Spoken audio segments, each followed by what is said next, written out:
ئێمە لە یادی دامەزرانی یەکێتی نیشتیمانی کوردستانە کە ئەمڕۆ 1/6 لەسەر فەرمانی هاوسەرۆکان و سەرکردایەتی یەکێتی نیشتیمانی کوردستان بڕیارمانداوە کە لە هەموو ناوچەکانی کوردستاندا یاد و کۆڕ و کۆبوونەوە و مەراسیم ساز نەدەین، سەردانی گوڵکۆی مەزنی هەڤاڵی مامجەلالیش دوا بخەین بۆ کاتێک کە لەم بەڵایە نەجاتمانە بێت، ئەو کاتە هەموو پێکەوە مەراسیمێکی پرشکۆ بکەین.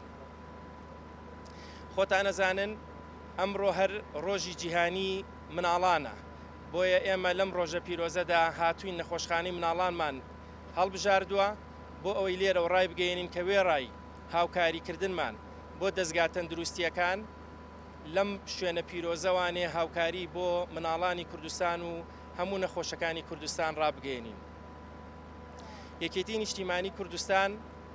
لە ڕابردوودا لە ماوەی 3 مانگی ڕابردوو هەر لە سەرەتای سەرهەڵدانی ڤایرۆسی کۆرۆنا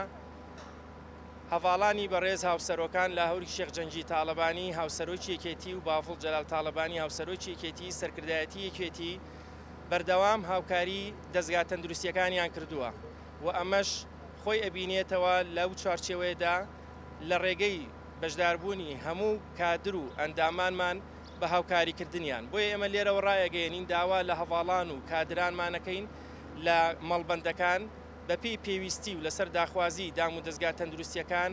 پابەندی ڕێنمایی تەندروستی بن و چەند پێویست بێ هاوکاری تەندروستی پێشکەش بکەین. سوپاسی ئەو دەستپێشخەریەی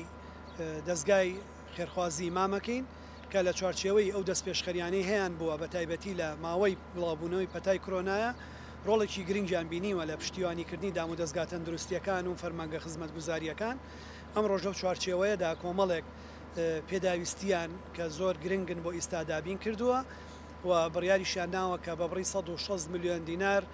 ئەم تەلارەی لە پشتمانەوەیە کە نەخۆشخانەی مناڵانە، نەخۆشخانەی دکتۆر جەمال ئەحمەد ڕەشیدی مناڵانە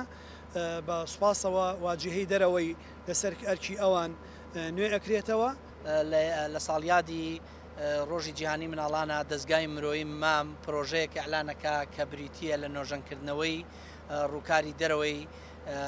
نەخۆشخانەی مناڵان دکتۆر جەمال لە سلەیمانی وەکو جەنابی پارێزگار ئاماژەی پێکرد. ئێمە وەکو دەستگای مرۆیی مام چۆن لە قۆناغەکانی پێشووترە بەردەوام هاوکاری کەرتی تەندروستی و کەرتی مرۆیی بووینە لە تەواوی هەرێمی کوردستان بە سێ ڕەهەند بە سێ ئاراستە لەسەر ئاوارە، لەسەر پەناهەندە، لەسەر خانەخوێک کارمان کردووە. ئەمڕۆ پێویستمان زانی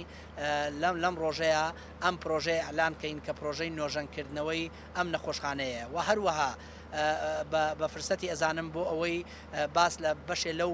هاوکاریانە بکەم کە دەستگای مرۆیی مام پێشکەشی کەرتی تەندروستی کردووە لە ئەمڕۆدا ئامادەکردنی 33,000 کیت بۆ بەڕێوەبەرایەتی تەندروستی سلێمانی و نەخۆشخانەی ئاسا، 5,000 کیتی بۆ نەخۆشخانەی ئاسایە وە کۆمەڵێ پێداویستی پزیشکی پێویست بۆ نەخۆشخانەی مناڵان و کەرتی تەندروستی. بۆیە ئێمە لێرەوە دووپاتیەکەینەوە وەکو دەستگای مرۆیی مام بەردەوام ئەبین لە هاوکاریکردنی کەرتی مرۆیی و کەرتی تەندروستی بە ڕەچاوکردنی تەواوی ڕێنمایەکان